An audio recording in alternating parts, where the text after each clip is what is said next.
പെട്ടെന്ന് ഈ ഒരു പോസ്റ്റിന്റെ ഫീഡിൽ വന്നപ്പോൾ ഒന്ന് പതറി എന്നുള്ളതാണ് സത്യം. ഒന്ന് സൂക്ഷിച്ചു നോക്കിയപ്പോഴാണ് ഗുഡ് ബൈ പോസ്റ്റ് അല്ല ബർത്ത്ഡേ പോസ്റ്റ് ആണെന്ന് മനസ്സിലായത്. അതുകൊണ്ട് തൽക്കാലം ചെറിയൊരു ആശ്വാസമുണ്ട്. എന്താ സംഭവം എന്ന് വെച്ചാൽ കുറെ റൂമേഴ്സ് ഞാൻ കാണുന്നുണ്ട്. അഡ്രിയാൻ ലൂണ ഇല്ലാത്തൊരു കേരള ബ്ലാസ്റ്റേഴ്സിനെ ഓൾറെഡി മാനേജ്മെന്റ് പ്ലാൻ ചെയ്ത് കഴിഞ്ഞു എന്ന് പറഞ്ഞിട്ട്. ഇത് കൺഫേംഡ് ആയിട്ടുള്ള ഒരു റൂമറോ അല്ലെങ്കിൽ നമുക്ക് അത്രക്കും കോൺഫിഡൻ്റ് ആയിട്ട് പറയാൻ പറ്റുന്ന സോഴ്സോ അങ്ങനെ ഒന്നുമല്ല. ജസ്റ്റ് ഇന്റർനെറ്റിലുള്ള റൂമേഴ്സ് മാത്രമാണ്. ബട്ട് KBFC അവരുടെ മാനേജ്മെന്റ്, അവരുടെ ഹിസ്റ്ററി ഇതൊക്കെ വെച്ച് നോക്കുമ്പോൾ ഇത് നടന്നാലും അത്ഭുതപ്പെടാനില്ല എന്നുള്ളതാണ് സത്യം. ലൂണയെ സംബന്ധിച്ച് ഈ കഴിഞ്ഞ സീസൺ അത്ര മികച്ചതായിരുന്നില്ല എന്നുള്ളത് തന്നെയാണ് സത്യം. സ്റ്റാറ്റ്സ് വൈസ് ഒക്കെ വളരെ പുവർ ആയിരുന്നു.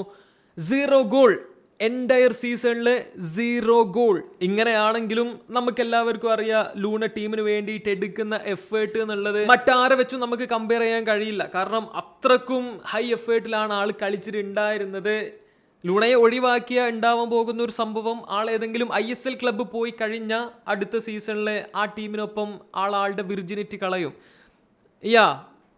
ഇത് കുറെ കണ്ടതാ. മറ്റു ചില റൂമേഴ്സ് അനുസരിച്ച് സൂപ്പർ കപ്പിന് ശേഷം നമ്മുടെ കറന്റ് ഫോറിൻ പ്ലേയേഴ്സിൽ നിന്ന് 3 ഫോറിൻ പ്ലേയേഴ്സിനെ ഓഫ്ലോഡ് ചെയ്യാനുള്ള പ്ലാൻസ് ഉണ്ട് അത്ര. അത് ഏത് പ്ലേയേഴ്സ് ആണെന്നൊന്നും അറിയില്ല. ബട്ട് നമ്മുടെ ലോജിക്ക് വെച്ച് നോക്കുകയാണെങ്കിൽ മിലോസ് ദ്രിങ്കിച്ച് ആൻഡ് പെപ്ര മിക്കവാറും അവർക്കുള്ള താങ്ക് യു പോസ്റ്റ് ഫോട്ടോഷോപ്പിൽ ചെയ്ത് വെച്ചിട്ടുണ്ടാവും. പെപ്രയൊക്കെ പോകുമ്പോൾ നമുക്കൊരു ന്യൂ സ്ട്രൈക്കർ വേണം. നമ്മൾ മുന്നേ കേട്ടിട്ടുള്ള റൂമേഴ്സ് പോലെ സെർജിയോ കസ്റ്റൽ, ആളും കേരള ബ്ലാസ്റ്റേഴ്സും ആ ഒരു ഡീൽ ഏകദേശം ഡൺ ആണ്. ആളുടെ മെഡിക്കലൊക്കെ സക്സസ്ഫുൾ ആയി കഴിഞ്ഞിട്ടുണ്ട്. ഒഫീഷ്യൽ അനൗൺസ്മെന്റ് വരും, ആളായിരിക്കും നമ്മുടെ ഫസ്റ്റ് ന്യൂ സൈനിങ്.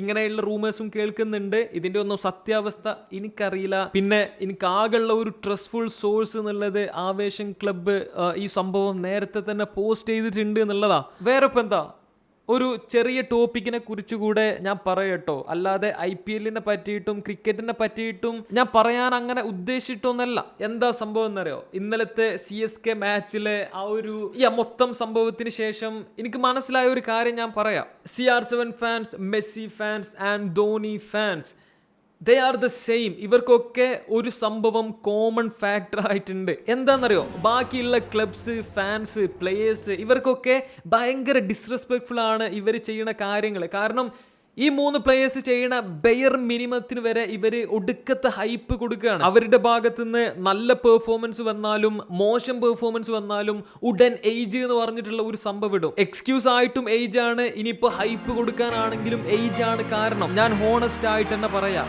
ഈ 3 പ്ലേയേഴ്സും കളിക്കുന്നിടത്തോളം കാലം അവരുടെ ഭാഗത്തുനിന്ന് നല്ല പെർഫോമൻസ് കാണാൻ തന്നെയാണ് ഞാനും ആഗ്രഹിക്കുന്നുണ്ട്. പക്ഷേ ചില സിറ്റുവേഷനിൽ മോശം പെർഫോമൻസ് ഒക്കെ ഉണ്ടാവും.